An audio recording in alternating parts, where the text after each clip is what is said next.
3 o'clock. Good to have you guys with us. Let's turn our attention. First time this week we've done it. It'll be the only time. Lion schedule.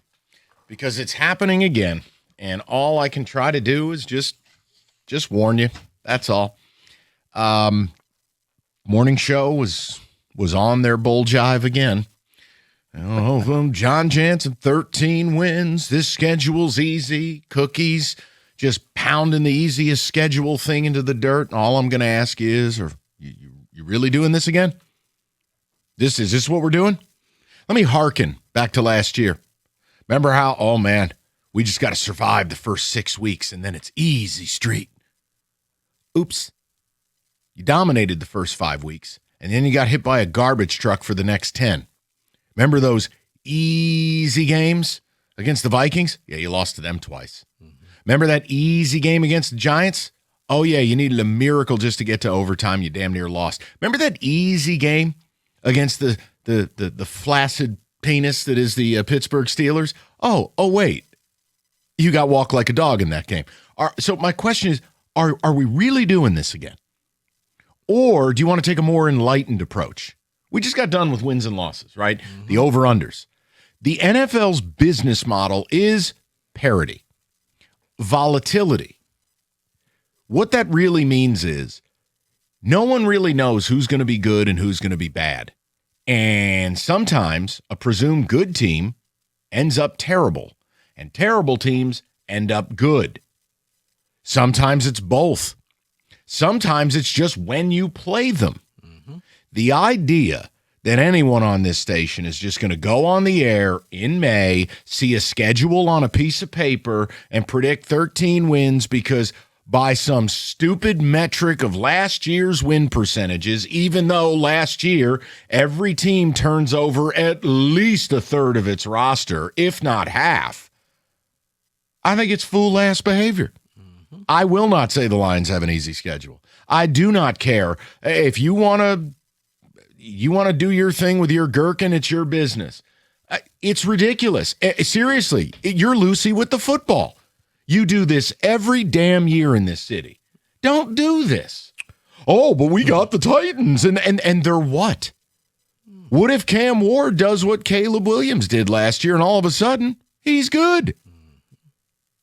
Like I just Rico. Look, I'll say this. I'm not blind to the fact that like the odds of the Arizona Cardinals being good are low, but the last place schedule, do you know what it really gets you? 3 games. Correct. 3 games. Correct. You still play in one of the toughest divisions in football, and you still play a lot of teams that presumably will be good. And I guess the good news is you play those 3 games early in the year. You get the Saints, you get the Cardinals, and you get the Jets. Sure. So you could fatten up and say, see, I told you we were going to be so much better. Or you could come out week 1, like heavy favorites do every year, and get dusted. Mm-hmm. You want me to start charting those? I can go back in the notes. The point I want to ask you guys is, are you one of these people that when you look at the schedule, you're already doing this win and loss thing? Or are you learning and going, whatever, man, schedule is the schedule, and the week of the game, when I know the injuries or when I know what I'm up against, I'll deal with it then. This idea that the Lions got a, quote, easy schedule and we're going to start doing this double-digit disco crap, I think it's a fool's errand. Yeah, now in all fairness to Cookies, he had them at 11 wins, and he almost got raked over to Coles because it was like, just 11? He was like, guys, it's still over the Vegas over-under. But he was frowned upon for saying 11. In a group text, Mike, with a bunch of my college friends and boys, like one of my roommates from college, not Doug, was like immediately, 13-4. Okay. But that's, okay, again, that's hopium. When you look at I want to say this again to people, when you look at the National Football League and you look at the win total spreads, the dregs of the league are at 4.5 and the elite are at 10.5. Every week in this league, almost 3/4 of games are decided by 1 score or less. This is not the ACC on the CW. I consider myself a man of faith. This isn't Wake Forest versus UNC and a 28-point spread. Oh, we're going to murder the Saints. Cool, you're a 7-point favorite. Like, strength of schedule is dumb. But I understand what it is. It's a sales pitch. Now, whether you want to fall for it or not is on you. I don't even consider the Lions schedule. I don't care. It's a bunch of logos. And only once you start watching, look at last season. Think about the teams that were presumed to be good. Think about the teams that were presumed to be terrible. And then think about the week-to-week minefield that is the NFL. Oh, man, this is going to be such a scary game in Baltimore, week 4. Cool. You just kick their ass and half their players are dead. So I'd love to hear from you guys. Look, I wouldn't do this the other way either. Oh, my God, the Lions have the most difficult schedule in football. That doesn't. It's ether. Yeah. It's not real. And to add to that, you don't know who's going to get injured because back at the beginning of the year when you saw that revenge game against the Commanders, well, then their team fell apart and you walked into Washington and got an easy victory. But in between that was sandwiched by the loss to Minnesota and the loss to Philly where you didn't score a touchdown. So there's that. 248-539-9797. Let's have one conversation because then I'm not doing this again. There's a reason we didn't do this all week. Oh, my God, they just leaked our game against Buffalo. I don't care. None of it means anything. But if you want to do the win-loss thing, go ahead. But do not use strength of schedule between the hours of 2 p.m. and 6 p.m. Don't do it. It's just proof you're dumb. Don't do it. You're smarter than that. You're good people. Don't be dumb. Strength of schedule based on what? Rosters that don't exist anymore? Players that aren't playing anymore? Coaching staffs that don't coach anymore? It's idiocy. Especially where the CBA of the NFL, no league, has done a better job squeezing the margins than the NFL. That's their business plan. Everyone has hope. It's different. Okay, in football, we say Miami has no hope. We say Arizona has no hope. There really aren't many teams beyond that with no hope. Correct. If I go down to Cleveland and I'm on 92.3 The Fan, they could say, you know what? Cincy's trash, Lamar's over the hill, and the Steelers are goofballs. Why can't we go 9-8? And we got a defense. You can't do that in basketball. You can't. Well, you can a little bit in hockey, just not in Detroit. And you can't do it in baseball. In baseball, 2/3 of the team start the year with absolutely no hope. Football, everyone has hope. So why the hell would I go on the air and tell my listeners, this is easy street, we're going to win 13 games?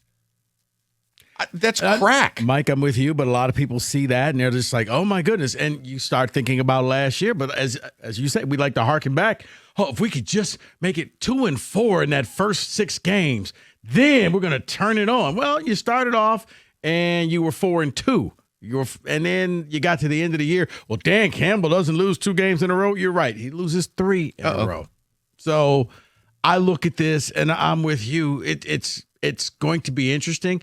Yes, you got 3 extra games. All those games are up front, but you also didn't think you were going to get swept by Minnesota. You also didn't think you were going to lose to Aaron Rodgers here at Ford Field. No one saw that coming. The Rams, I think you were like, okay, you could lose to the Rams. Right.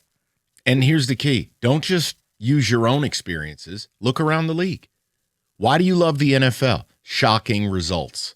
Why is there something called the witching hour where wins become losses and I put a bullet in my TV because I can't stand Scott Hansen? The point is because the league is volatile and what you expect to happen doesn't happen.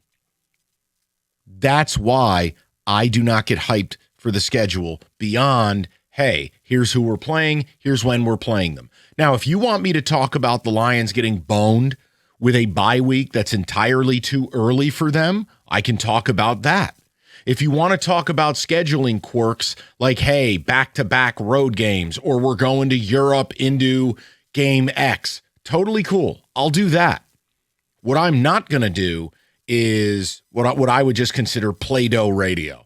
Schedule easy, win lots, 2-4-8. I'm sorry. You can just call somebody else. I can't do it. It's like people crying about officiating at the end of game 5 for the Pistons. Just call someone else. I'm not going to do that. I'll do lots of other things. So, look, my biggest takeaway from the schedule, and if you want to know who you're playing and when you're playing them, here, I'll go through it one time. You open up at home against New Orleans, then it's a quick turn Thursday night at Buffalo. Do I like that? No, absolutely not. I don't like short turnarounds. I don't think it's fair to the players. What can I do? Home against the Jets, at Carolina, at Arizona, the bye week we spoke of. The bye week's entirely too early.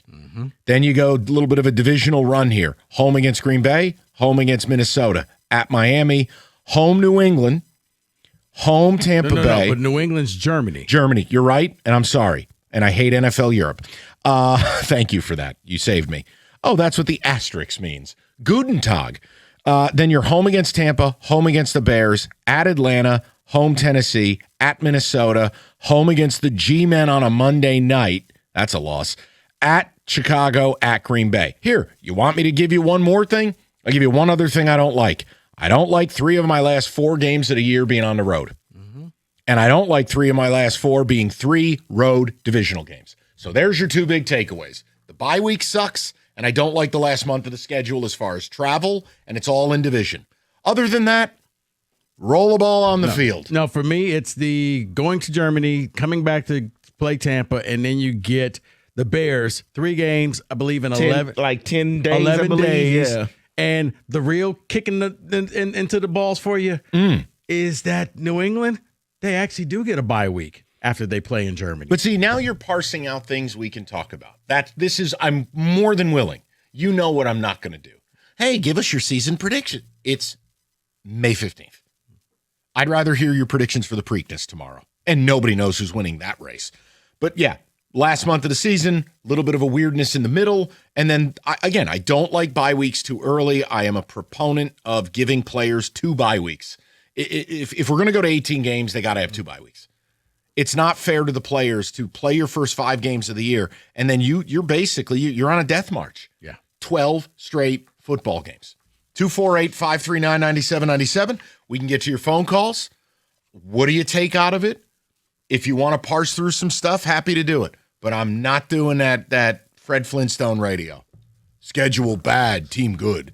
248-539-9797. We'll get with the people coming up next.